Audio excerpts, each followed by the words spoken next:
It's a long-awaited return for Greenpeace's Rainbow Warrior.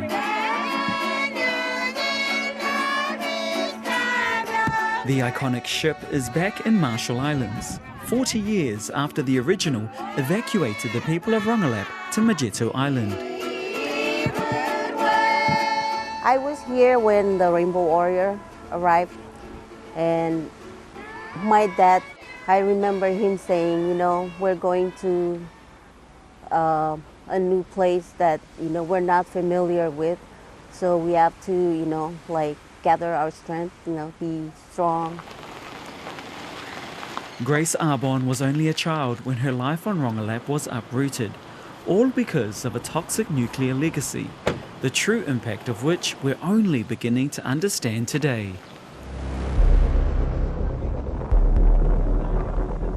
Between 1946 and 1958, the US conducted 67 nuclear tests in the Marshall Islands, including the 1954 Castle Bravo bomb detonated at Bikini atoll.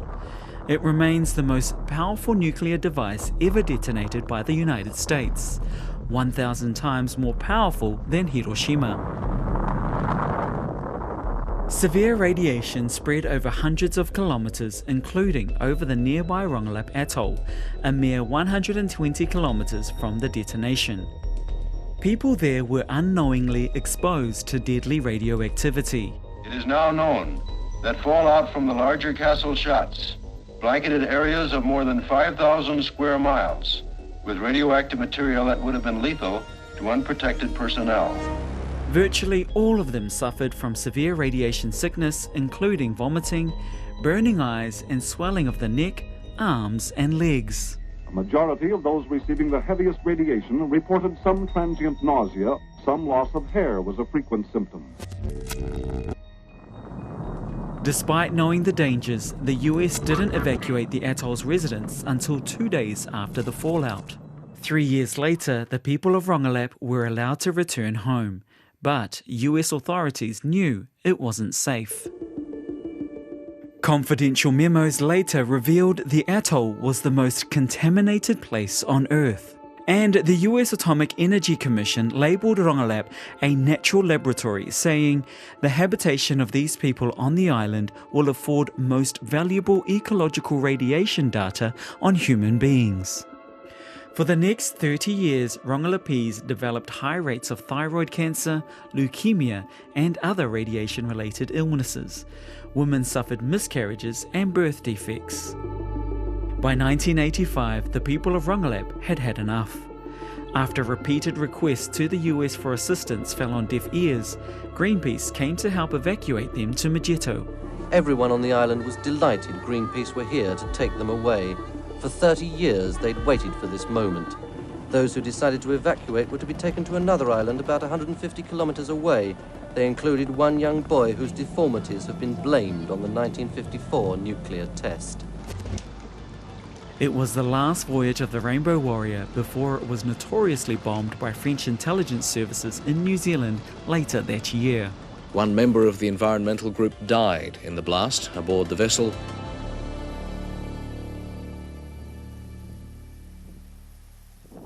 Over the last 4 decades, Rongelap people have moved to America and across the Marshall Islands, but around 100 Rongelapese have settled here in a place dubbed Rongelap on Majeto Atoll. How's life for the Rongelap people today?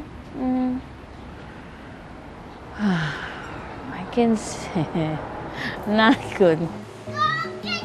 Evelyn Ralpho says her people dream of going home. For the older folks, they have a hope before they leave this earth that they will go back home. My mom keeps on saying that she wants to go back. She actually wanted to be buried there. But unfortunately, she was not. It's hard to move there, bring her there, but we want to be able to roam around Rongelap and remember and feel the stories of our grandparents, our mother, our parents, talking about how beautiful Rongelap was. And I want my kids to see where their mother, their grandparents are from. So you move from your island, it's hard to live in places that you feel like an outsider. We feel, even though this is the Marshall Islands, we're all Marshallese, but it's hard. It's a struggle still until now. Evelyn has served on the Marshall Islands National Nuclear Commission, set up to tackle the painful legacy of nuclear testing, which many here say the US has never fully addressed. The Compact of Free Association that you've negotiated is an excellent document. It is the key to self-sufficiency and economic independence. In part because of the health and environmental issues caused by nuclear testing. The Marshall Islands and the US government formalized a Compact of Free Association deal in 1986. The deal gave the US military strategic control in exchange for economic assistance, free entry for Marshallese citizens into America, and granted the islands independence after decades of US administration. But today, Marshallese communities still want the US to fully address the devastating impacts that linger decades after the tests ended. Despite these wrongs, for almost 80 years, we have not received an official apology.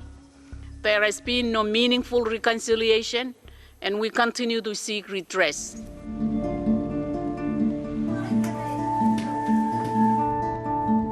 The impact of the nuclear legacy for Rongelap community, one of them is obviously displacement of the community, and they're like dispersed all over the Marshall Islands. So it has been very hard for the community. They lost their freedom, they lost their identity. Grace says that while Greenpeace saved her and her family, she's still counting the losses. I left Rongelap in 1985. I remember my dad, he just went in and salvaged whatever he could because we didn't have enough time. He was here, so he salvaged whatever he could to bring it to Atoll for the temporary housing. I remember my grandmother, when Rainbow Warrior came, we went on the third trip because it was hard for her to leave. And for me, of course, I didn't understand. I was young, but I didn't know the impact it would have on me later on. It was really sad, and I finally got to understand that I will never, ever go back to my island, and that was really sad. In September last year, the Marshall Islands and the US signed a renewed Compact of Free Association, a 20-year deal worth nearly $2.3 billion US, which tries to address some of the broken promises, including $700 million US specifically targeted at nuclear-affected communities. But for many, the impacts are immeasurable, and President Hilda Heine says the Marshallese are still waiting for justice. We did not choose this nuclear fate. It was chosen for us.